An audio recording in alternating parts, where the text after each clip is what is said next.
అందరికీ వందనాలు. అనుకోకుండా అచ్యుతరావు గారి మాటలు నావి కూడా కలుస్తాయి అన్నమాట. ఎప్పుడు చెప్తారు కదా, ఆయన ఏం చెప్తారో ఆయన ధ్యానం చేసుకుంటూ ఉంటారు. నేనేం చెప్పాలనేది నాకు ఒక రోజుతో కుదరదు. నాది వారం అంతా ధ్యానం చేసుకుంటూ, నేను స్టడీ చేసుకుంటూ, నేను శుక్రవారానికి మళ్ళీ ఆదివారానికి కూడా నేను ప్రిపేర్ అవుతూ ఉంటాను అన్నమాట. అలాగే భూమి మీద మనిషి జీవిత కాలము ఎంత ఎంత ఉంటుంటుంది అంటారండి? భూమి మీద మనిషి జీవిత కాలము ఎంత ఉంటుంటుంది అంటారు కదా? మరి అది ఎప్పుడైనా గుర్తు తెచ్చుకుంటున్నామా?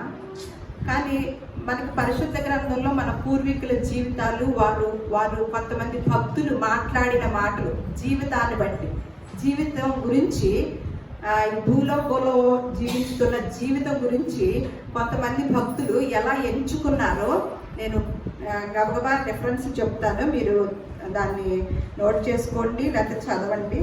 యోబు గ్రంథము, యోబు భక్తుడు ఏమంటున్నాడో యోబు గ్రంథంలో మనమైతే ఏమనుకుంటున్నామో పరిశీలించుకుందాం అనమాట. యోబు గ్రంథము 14వ అధ్యాయం 1వ వచనంలో, స్త్రీ కనిన నరుడు కొద్ది దినములు వాడే మిక్కిలి బాధనందును. ఈ భక్తుడు ఏమంటున్నాడు? మనిషి జీవితం అంటే ఎన్ని దినాలంట?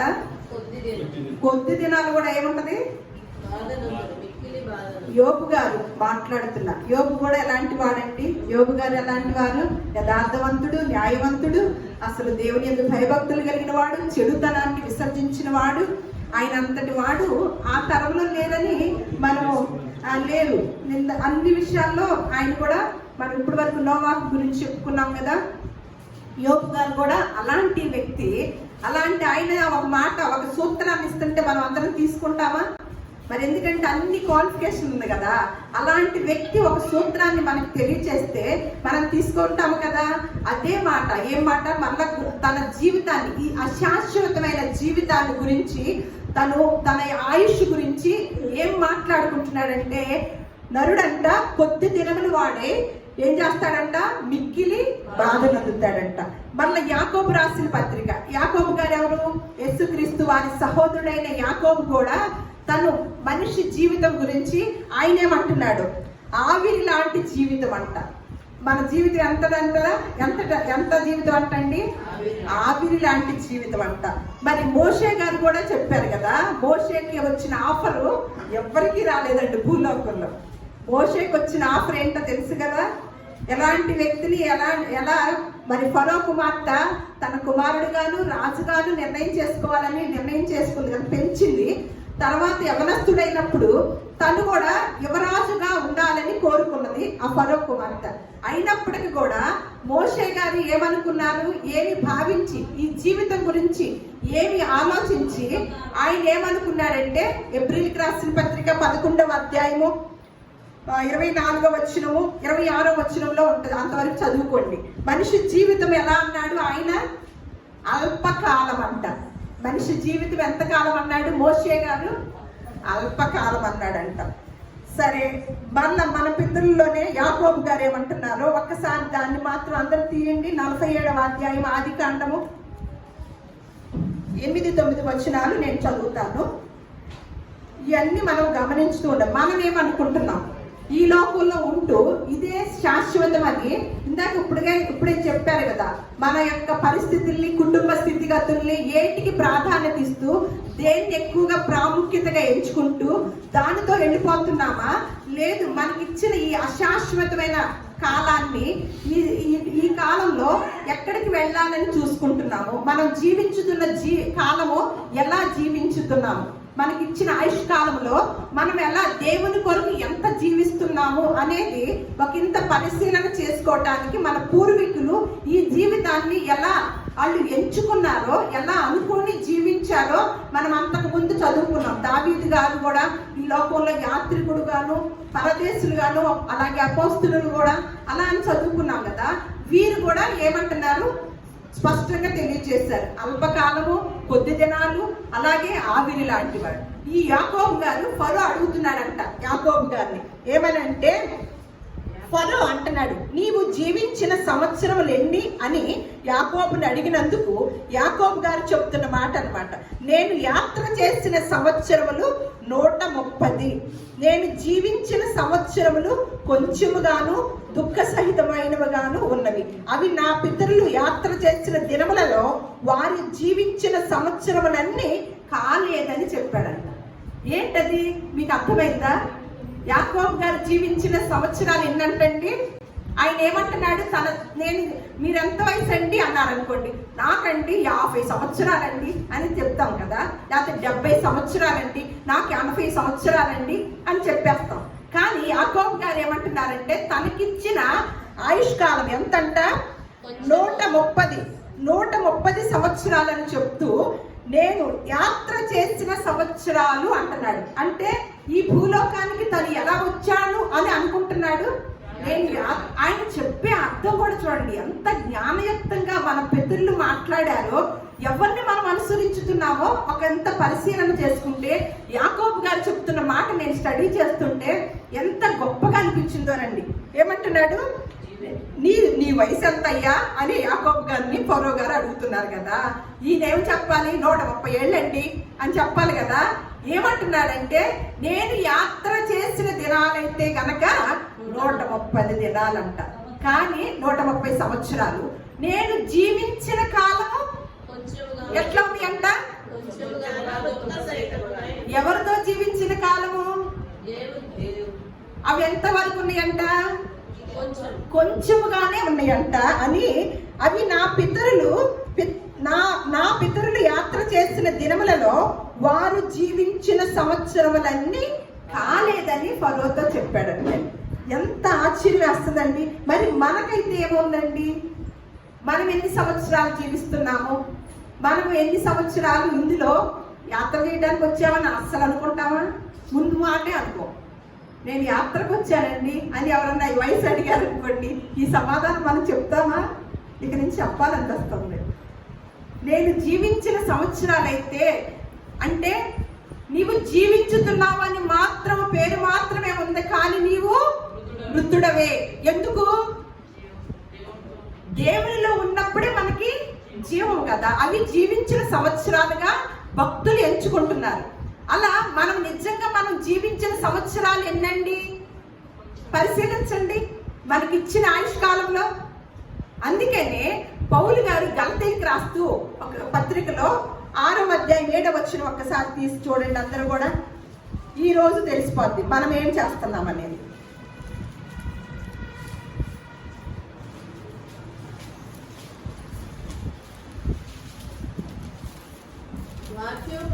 ఒక్క నిమిషం అలాగా, ఆ వాక్యం కాదు, కిందకి వస్తాం. ఏం చదువుతా? మోసపోకుడి, దేవుడు వెక్కిరింపబడడు. మనుష్యుడు ఏమి విత్తునో ఆ పంటనే కోయడు. ఎలాగనగా తన శరీరేచ్ఛలను బట్టి విత్తువాడు తన శరీరము నుండి క్షయమను పంట కోయును. ఆత్మను బట్టి విత్తువాడు ఆత్మ నుండి నిత్య జీవమను పంట కోయును. ఇది ఎప్పుడైనా అర్థమైందా మీకు? ఏమంటున్నాడు? మీకు మోసం పడుతున్నారు తెలుసా? మోసపోకండి, దేవుడు వెక్కిరింపబడడు అని చెప్తూ మనుష్యుడు ఏమి విత్తునో, మనకి బాగా మనం తినేది అంతా కూడా విత్తనాల ద్వారా వచ్చే ఆహారం కదా. ఆ భాషలో చెప్తే అంటే మన శరీరం అనేది ఒక పొలము, ఒక వ్యవసాయం గురించి చెప్తున్నాడు అనమాట. మన శరీరం అనేది ఒక పొలం అయితే ఇందులో ఏమి విత్తుతున్నాము అని పౌలు గారు గొప్ప జ్ఞానంతో మనకి తెలియచేస్తున్నాడండి. మనకి ఈ భాషలో చెప్తే అర్థమవుతుందని. అందుకని మనుషుడు ఏమి విత్తుతున్నాడు అని అంట. ఏమంట? మనుషుడు ఏమి విత్తునో ఆ పంటనే కోస్తాడు. ఒక ఇంత అర్థమయ్యేటట్టు చెప్తాను. వారం అంతా ఈ శరీరం అనే పొలంలో ఏమేమి విత్తుతూ వచ్చారు? వారం అంతా, సోమవారం నుంచి ఆదివారం వరకు ఈ శరీరం అనే పొలంలో ఏమి విత్తుతూ వచ్చారు మీరు? ఎక్కువగా ఏమి విత్తారు? ఏ విత్తనాలు విత్తారు? ఆదివారం వచ్చేసరికి ఏమి కోసుకుందామని వస్తాము? దేవుని సన్నిధికి వస్తాం కదా ఆదివారం. దేనికోసం వస్తున్నాం? మంచి పంటను కోసుకోవడానికైనా వస్తాము. మరి ఈ వారం అంతలో మంచి విత్తనాలు విత్తారా? కోసుకోవటానికి కుదిరి. ఇప్పుడు నేను బీర చెట్టు వేశానండి. ఈ కాలంలో మామిడికాయలు బాగుంటాయి. మా ఇంట్లో బీర చెట్టు లేదు. నేను మామిడికాయలు రావాలంటే కుదిరిద్దా? నేను వేసింది ఏంటి? బీర చెట్టు. నాకు లేవు మామిడికాయలని, నాకు మామిడికాయలు రావాలి. నేను వేసిన గింజలో నుంచి నాకు మామిడి పళ్ళు రావాలంటే కుదురుతుందా? మళ్ళీ మామిడి పళ్ళు కావాలంటే ఏం విత్తనం వేయాలి? మామిడి విత్తనం వేయాలి. నేను వేప చెట్టు వేశాను, లేదు ఇంకొక చెట్టు వేశాను. నాకు కావాల్సిన ఫ్రూట్ కావాలంటే, ఆ కాయలు కావాలంటే వస్తాయా? మరి ఈ వారం అంతా ఏమి విత్తుతున్నామండి? ఒకసారి గమనించండి. ఎవరికి ఎక్కువ సమయం ఇస్తున్నామో, ఈ పొలంలో ఏ విత్తనాలు విత్తుతున్నాం ఒకంత పరిశీలన చేసుకుంటే ఎంత సమయాన్ని ఇచ్చి ఆదివారం దేవుని సన్నిధికి వచ్చి కోసుకోవడానికి రెడీ అవుతున్నామండి? దేవుడు ఇస్తాడా?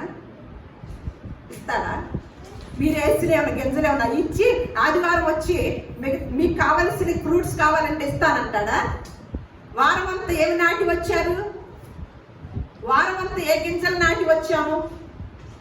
ఎంతవరకు ఇచ్చాము దేవుడికి సమయము? వీరందరూ ఏమంటున్నారు? మన పితరులు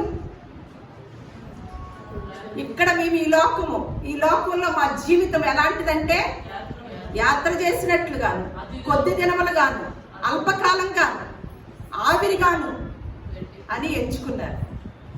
మరి వారు అలా అయిన వారు ఎక్కడికి వెళ్ళారు? దేన్ని ఎక్కువగా నిరీక్షణ కలిగి ఉన్నారు? దేని వైపు చూశారు వారు? పునాదులు గల పట్టణం కోసమే వారు చూశారు. ఇక్కడ ఎందుకంటే ఆ పట్టణం కోసం చూసిన వారు కాబట్టి ఇక్కడ ఎలా ఉన్నారు? ఇక్కడ మాది శాశ్వతమైన జీవితం కాదని అనుకున్నారు కాబట్టి వారు ఎక్కడికి వెళ్ళారు? దేవుని సన్నిధానంలో మన పూర్వీకులుగా మనం ఎవరినైతే వెంబడించాలో ఆ పరిస్థితులు మాదిరిగా ఉన్న గొప్ప భక్తులుగా వారి పేరును ఇప్పటికీ ధ్యానం చేసుకుంటున్నామంటే వారు అటువంటి స్థాయిలోనూ అటువంటి స్థానంలోనూ నిలిచి ఉన్నారన్నమాట. ఇక్కడ అందుకని మనుషుడు ఏమి విత్తునో ఆ పంటనే కోయును. అందుకని అంటే ఏ విత్తుతారు? శరీరేచ్ఛలను బట్టి విత్తువాడు ఏమి కోస్తాడంట? తన శరీరము నుండి క్షయమైపోయే. అర్థమైందా? క్షయ అంటే ఏంటి? నశించుకో అంటే ఏం పంట కోస్తుంది? శరీరేచ్ఛల నుండి.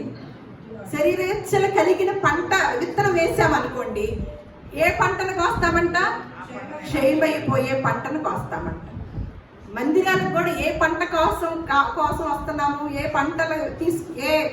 పంటను తీసుకోవడానికి వస్తున్నాము? మందిరానికి వచ్చినప్పుడు కూడా శరీరానికి సంబంధించినవే కావాలని వస్తున్నాం కదా. మరి ఇంకా మనం ఆత్మీయత గురించి ఉంది ఇక్కడ. ఆత్మ నుండి విత్తువాడు ఏం చేస్తాడంట? ఆత్మను బట్టి విత్తువాడు ఆత్మ నుండి నిత్య జీవమును పంట కోయును. మరి ఆత్మతో విత్తేది ఎప్పుడండి? ఎప్పుడు విత్తుతున్నాము? ఎప్పుడు ఆ సమయాన్ని ఇస్తున్నాము? ఒక్కసారి రీల్ లాగా తిప్పుకోండి మీరు మైండ్లో. అందుకనే ఆత్మానుసారంగా నడుచుకోండి, శరీర క్రియలను మీరు విడిచిపెడతారు. ఆత్మానుసారంగా నడుచుకోండి. ఏమొస్తాయి మనలో? ఏ ఫలాలు వస్తాయి? ఆత్మ ఫలం వచ్చింది. ఇక్కడ ఏమంటున్నాడు? శరీరం అనే విత్తనముతో విత్తితే ఏమని? శరీరం నుండి ఏమొచ్చిందంట? క్షయమైపోయే. మరి ఏ పంటను కోసుకుంటున్నాము? మనం అనుకుంటున్నాము దేవుని సన్నిధికి ఆదివారం వచ్చేస్తున్నాము, మాకు ఏది కావాలంటే అది ఇస్తాడు అనే ఆశతోనే వస్తున్నాం. కానీ దీన్ని ఇక్కడి నుంచి ఆదివారం తీసుకువెళ్ళాలి అనే దాన్ని ఎప్పటి నుంచి సిద్ధపడాలి? ఎప్పటి నుంచి వేసుకోవాలి విత్తనాలు? సోమవారం నుంచి వేసుకోవాలి. మరి సోమవారం నుంచి ఏ విత్తనం వేస్తున్నారు? శరీరేచ్ఛల అనే విత్తనం వేస్తున్నారా? ఆత్మను బట్టి విత్తనం వేస్తున్నారా? అప్పుడు మనం ఏం కోసుకుంటాం ఇక్కడికి వచ్చి? అందుకని ఎవరికి సంబంధించి కుటుంబంలో నలుగురు ఉన్నారు కదా, ఎవరికి మనకి నోవాహు గారి పేరు ఒక్కటి మాత్రమే చెప్పారు. నేను లేఖనాలను బట్టి చెప్తున్నాను, నోవాహు గారు గొప్పవాడే, కానీ ఆయనతో పాటు మిగతా వారు కూడా రక్షించబడ్డారు. అంటే వారు కూడా ఎలాంటి వారైతే దేవుడు కాపాడాడు, వారు కూడా మాటకి విధేయత చూపిస్తేనే కదా. అందుకని మనకి హెజ్కేలు గ్రంథం ఒక్కటి చూసేసి మనం ముగించేసుకుందాము. హెజ్కేలు గ్రంథము 18వ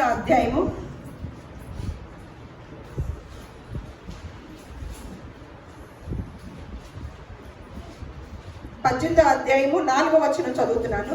మనుషులందరూ నా వశములో ఉన్నారు, తండ్రులేమి కుమారులేమి అందరూ నా వశములోనే ఉన్నారు. పాపము చేయువాడెవడో వాడే మరణము నొందును అని చెప్తూ మళ్ళా అదే అధ్యాయము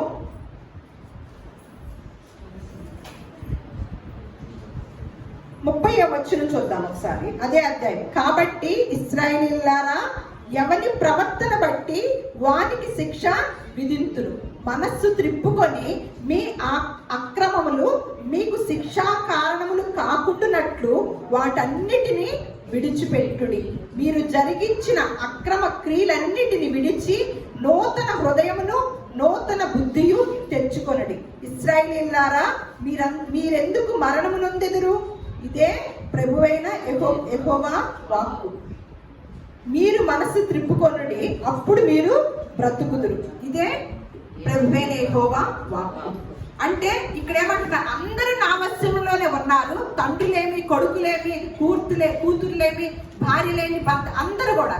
కానీ ఎవరి ఇదిని బట్టి ఎవరు ఏమంటున్నారు? పాపము చేయువాడు ఎవడో వాడే మరణమునందుతాడంట. పాపం అంటే ఏంటండి? ఏం పాపం? ఆజ్ఞ అతిక్రమమే. దేవుడు ఏ మాట అయితే మేమేం పాపాలు చేయట్లేదుగా, మాకేమి రాదులే అని కాదు. అందుకని అంటున్నాడు, పాపము చేయువాడెవడో వాడే మరణం. మనం ఏమైనా పాపం చేశామా? లేదు. అంటే ఆజ్ఞ అతిక్రమమే పాపం. దాని వలన వచ్చు జీతము ఏ మరణము? రెండవ మరణం. అందుకని దేవుడు మనం ఏమి విత్తుతున్నామో, ఏమి కోస్తున్నామో అనేది మనము పరిశీలనగా చూస్తే ఆదివారం మనం పంట తీసుకెళ్ళచ్చు అనమాట. సోమవారం నుంచి శనివారం దాకా ఏమి విత్తుతున్నామో దాన్ని మనం ఆదివారం పుష్కలంగా తీసుకెళ్ళచ్చు, రెండు చేతులు నిండుగా. కానీ క్షయమైపోయే పంటని, ఆ విత్తనాన్ని విత్తుతున్నామా? అక్షయమైన జీవం కలిగిన విత్తనాన్ని విత్తుతున్నామా? ఈ లోకంలో ఉండగా ఈ అశాశ్వతమైన జీవితాన్ని మనం ఎలా ఎంచుకున్నాము? మన పూర్వీకులు, కొంతమంది భక్తులు మన ముందు మాదిరిగా పెట్టి పరిశుద్ధ గ్రంథాన్ని పూర్తి చేసినప్పుడు, మన చేతుల్లో ఉన్నప్పుడు మనం చదువుతున్నాం కదా, ఆ ధ్యానం చేసినప్పుడు లేఖనాన్ని మనం ఎలా ఎంచుకొని ఈ లోకంలో జీవిస్తూ ఉన్నాము అనేది మనల్ని మనం పరిశీలించుకుంటే తప్పకుండా ఏం పంట తీసుకెళ్తాము? అది నిత్య జీవం అనే పంటని తీసుకెళ్తాం. దేవుడు వాళ్ళందరినీ కూడా ఆ విధముగా ఆశీర్వదించునుగాక.